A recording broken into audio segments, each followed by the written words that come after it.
famous cheerleading coach Sue Sylvester once famously said on her evening news segment, "You know, there's a question I get asked a lot. Whether I'm accepting an honorary doctorate or performing a citizen's arrest, people ask me, Sue, what's your secret?" Well, I'll tell you my secret, Western Ohio. Sue Sylvester's not afraid to shake things up. You know, I'm tired of hearing people complain. To them, I say shake it up a bit. Get out of your box, even if that box happens to be where you're living. I'll often yell at poor people, "Hey, how's that poverty working out for you? Give not being poor a try, huh?" These scathing words represent a classic view on poverty. For today's debate, poverty is defined as a state or condition of having little or no money, goods, or means of support. In essence, the conditions of being poor. The federal poverty line is currently set at $19,971 for a family of 4, and under that figure, about 37 million people are currently poor, which is a conservative estimate considering that the poverty line figure is over 40 years old. Those 37 million people make up 13% of the total U.S. population. That figure includes 12.3 million children, and the statistics are even more overwhelming for minorities.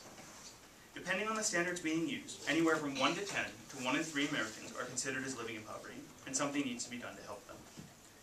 In 1964, President Lyndon B. Johnson famously claimed a war on poverty as he signed into action a slew of social welfare acts that would combat poverty levels of 19% at the time.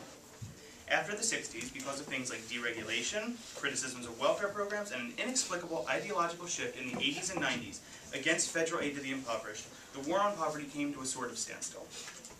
In 1996, Bill Clinton signed into law the Personal Responsibility and Work Opportunity Acts, which ended what was thought of as welfare entitlement programs, and replaced it with the programs we have come to know and love today, such as temporary assistance for needy families, or TANF, and a renovated Head Start education program, among many others. Despite all of this colorful history, we still have overwhelming poverty in the nation. According to the U.S. Census Bureau, we're currently in a boom phase of the boom and bust cycle that poverty exhibits. After dropping to a relative low in the early 70s at around 23 million people, the number of citizens living in poverty has since been rising. Since 2000, about 10 million more people came to be, by definition, impoverished. Since the current financial crisis began, there's been a steep climb to our current level of about 40 million people. Even though the graphs of poverty levels in the U.S. show many peaks and valleys, the census data today confirms that today's valleys are even higher than the peaks of the 70s and 80s, meaning that even though there may be an eventual drop in poverty levels nowadays, even the lowest numbers of people living in poverty today are higher than they have been since the Depression. It's undeniable that poverty continues to grow in the U.S. The leading ideologies on the causes of poverty view it as a structural failing. In other words, regardless of how people became poor, it's the incompetence of the programs set up by the federal government to assist them that prevents them from getting out of poverty. In 2003, Thomas Herschel wrote in the Journal of Science, Sociology and Welfare, quote, "Whereas individual attributes, such as human capital, help to explain who faces a greater risk of experiencing poverty at any point in time, the fact that substantial poverty exists on a national level can only be understood through an analysis of the structural dynamics in American society." End quote.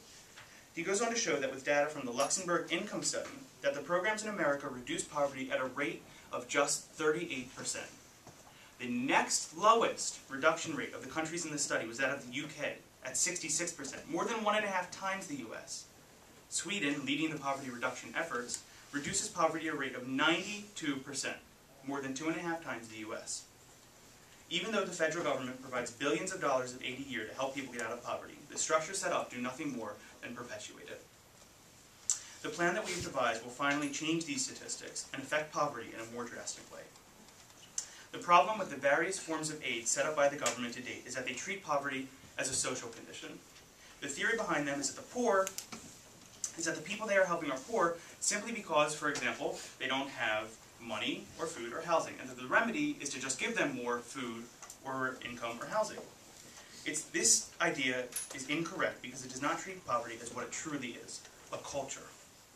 In her Harvard University Press published study called What Money Can't Buy, sociologist Susan Mayer of the University of Chicago showed that poverty consists of innate fiscal irresponsibility, lack of education, feelings of dependency, and many other factors. Poverty, she concluded, is not simply an absence of money. It is, in this sense, the poor get poorer despite government aid because, in essence, they do not know how to live outside of poverty. The Affirmatives plan is unique and inventive in the idea that it is one of the first of its kind to attack poverty, the culture, not just poverty, the condition. Named Teach to Fish, our philosophy is based off the old adage that if you give a man to fish, he'll eat for a day, but if you teach a man to fish, he will eat for a lifetime. Our plan is going to finally teach the impoverished population how, proverbially of course, to fish. In this sense, we're going to help citizens transcend the subculture of poverty. Despite what people like Sue Sylvester think, the answer to poverty is not simply, give not being poor a try, huh? John and I have the plan to finally enable impoverished citizens in the U.S. to, proverbially again, eat for a lifetime, and that is how the affirmative sees it.